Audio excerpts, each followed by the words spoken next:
We awoke to the sound of the rain and the slight breeze on the tent Sunday morning, and found that a good chunk of the group had already departed for home.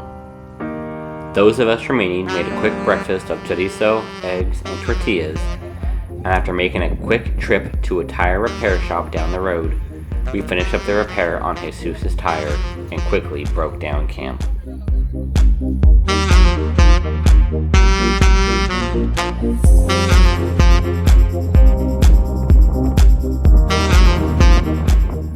We rolled out of camp shortly after 10 a.m. and set our sights north. At this point, Abby and myself continued on up along the 101, while the rest of the group headed back towards I-5 to go home.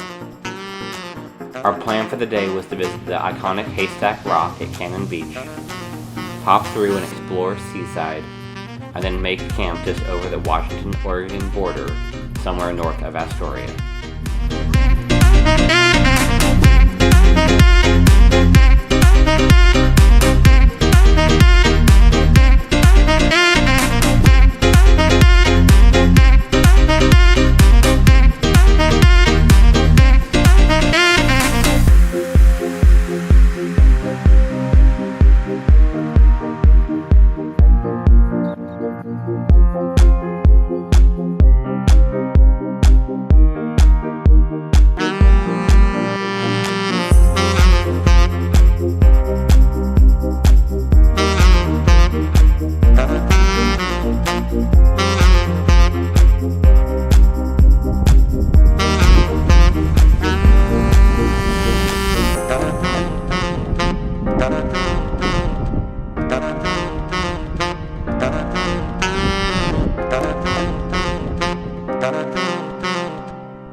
The first camp spot we had pinned ended up being blocked off, and several backup options were on private land, so the hunt continued.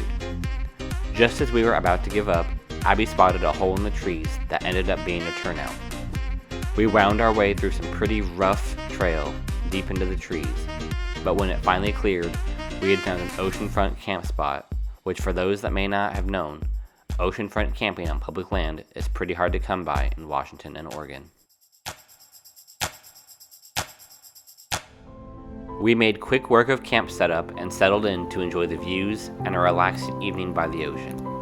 Mother Nature has a sick sense of humor though, because she waited until just before dinner was done cooking to make her presence known. And boy, did she ever. Out of nowhere, the rain went from a light mist to a torrential downpour, and the wind was no joke. At one point, I was standing there attempting to anchor and hold the awning steady, while Abby was holding onto the tent. Both of us looking at each other, not wanting to break the news that we were more than likely going to need to leave this spot, but both knowing that there was no end in sight to this craziness. The rain eventually let up a little bit, while the wind remained strong, and we took the opportunity to break down camp in what I can only suspect was record time. We pinned the location on Onyx as a potential summer camping spot, being sure to notate the wind, and continued on our way north. At this point, we decided to resort to Capitol State Forest, but unfortunately, the wind and upper elevation snow had other ideas, and as it got later into the evening, reality and frustration set in, and we decided to call it and headed home.